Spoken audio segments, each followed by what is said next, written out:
to certify that the work is done properly. Wow.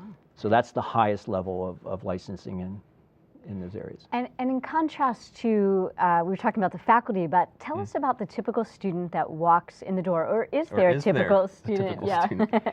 There is a typical student, but it's probably not what we think of as a typical college student. Probably, this is anecdotal, but probably 80% of our students are already working. Wow. And they're coming, they've gone into the field and with no skills, and they need to start getting the skills to be able to move up. Or they've been working in the field for a number of years and they may need to move to the next license or the next certificate, or there are some new skills or new technology that they get. So that our typical students are primarily people working in the field. The age is probably a little bit older, upper 20s into their 40s. We see a wide range of ages in the building. It is predominantly male too, unfortunately. We keep trying to rectify that, but the fact is it is a predominantly male areas. So the typical student is somebody who's working in the field looking to improve or get to the next level. Okay.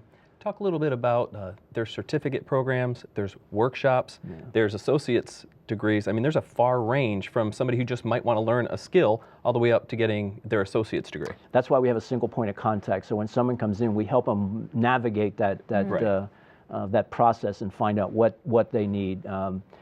Yes, we have credit programs that offer associate degrees and certificates in 3 of the areas. That would be the printing, the automotive, and the building trades area.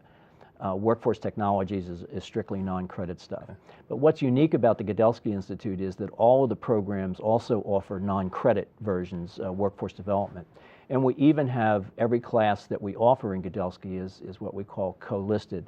They are credit classes, but we have non-credit students sitting in the same class. Okay. They get the same content, they just register through a different process. We offer a lot of non-credit standalone open enrollment classes that we offer for the population of people who are already working or already licensed and they need to get an update or on the code, and they want to get the training, but they're not interested in pursuing a degree or certificate. So they come in and we offer that kind of training as well.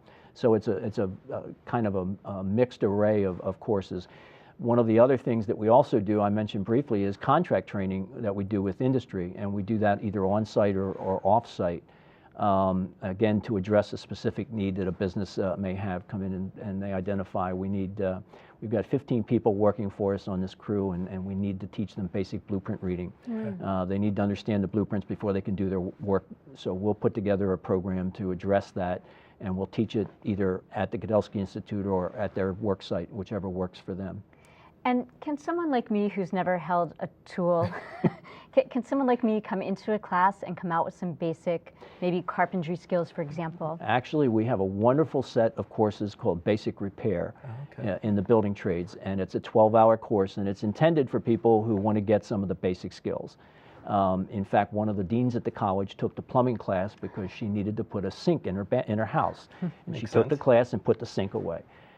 Put the sink in, and she's been very grateful for that course ever since. But that's typically who takes that kind of course. Their funders about 8 different courses in the Basic Repair series.